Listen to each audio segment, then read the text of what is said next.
Di dalam surat Yasin ayat ke-12 kita akan menemukan bagaimana Allah memberikan pelajaran kepada kita tentang hikayah kehidupan ini.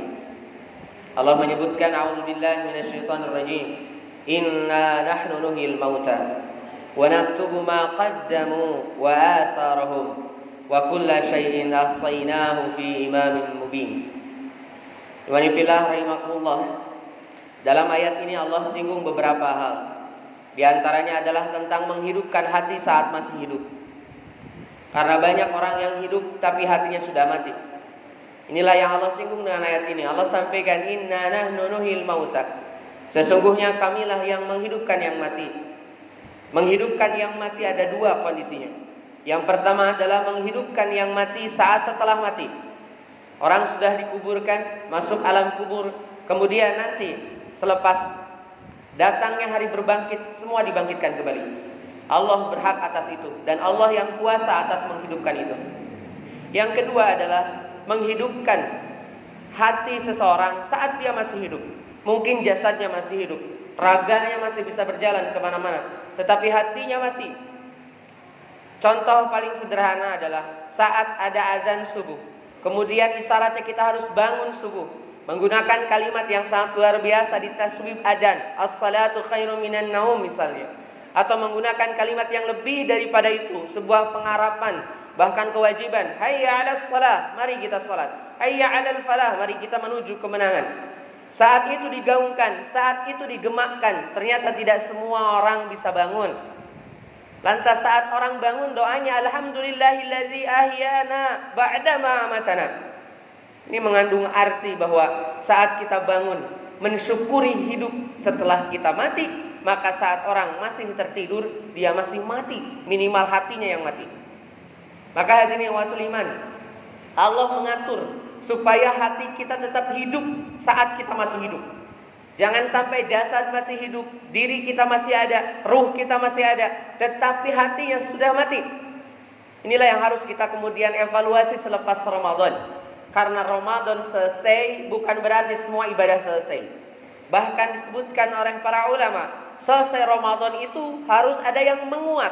Di antara yang harus menguat itu adalah tathhirul qalbi, sucinya hati. Sudah benar tidak sucinya hati kita? Maka hadirin wa iman, inilah yang kemudian kita harus perhatikan kembali, evaluasi kembali. Jangan-jangan selama Syawal ini, masuk sekarang bulan Zulqa'dah, hati kita banyak matinya. Berbeda dengan Ramadan. Saat Ramadan orang terbangun sepertiga malam terakhir untuk sahur. Bagaimana orang di setelah Isya berbondong-bondong melaksanakan qiyamul lail walaupun tidak ke masjid, sebagian di rumah, sebagian ada yang ke masjid. Ini menunjukkan keinginan mereka lebih baik lagi di Ramadan. Selesai itu, apakah kemudian tiba-tiba jadi selesai juga ibadah itu? Tidak.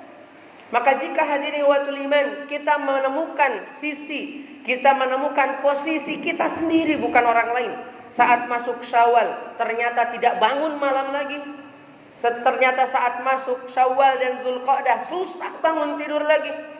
Maka perintah dari Nabi Muhammad sallallahu alaihi wasallam dalam riwayat Ibnu Majah hadis 1771 disampaikan, ya ayuhan nas tubu ilallah, wahai manusia, segeralah bertaubat qabla an tamutu, sebelum kalian semuanya mati. Maka hadirin watul iman, mari kesempatan ini Allah hadirkan kembali kita duduk bersama di Jumat ini. Mudah-mudahan kesempatan ini adalah kesempatan mengoreksi diri kita, melihat kembali apakah selepas Ramadan hati kita tertutup untuk tidak tergerak salat malam, untuk tidak tergerak segera kembali baca Al-Quran lagi, untuk tidak tergerak lagi melakukan kebaikan-kebaikan. Mari, jika itu memang terjadi dan itu bukan orang lain tapi diri kita, maka segeralah, kata Rasul, bertaubat kepada Allah.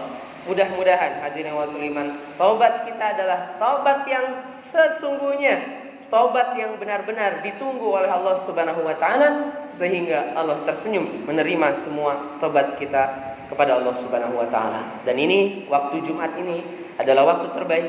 Kita duduk di tempat terbaik dan kita di suasana terbaik. Mari kita meminta kepada Allah.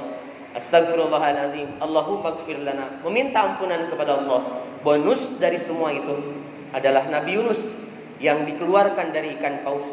Bonus dari istighfar itu adalah Nabi Nuh yang selama 40 hari dalam perahu, tidak bisa makan melebihi apa yang seharusnya mereka inginkan. Mudah-mudahan seperti itulah kelak kita keluar dari kondisi yang sulit ini. Barakallahu li wa lakum.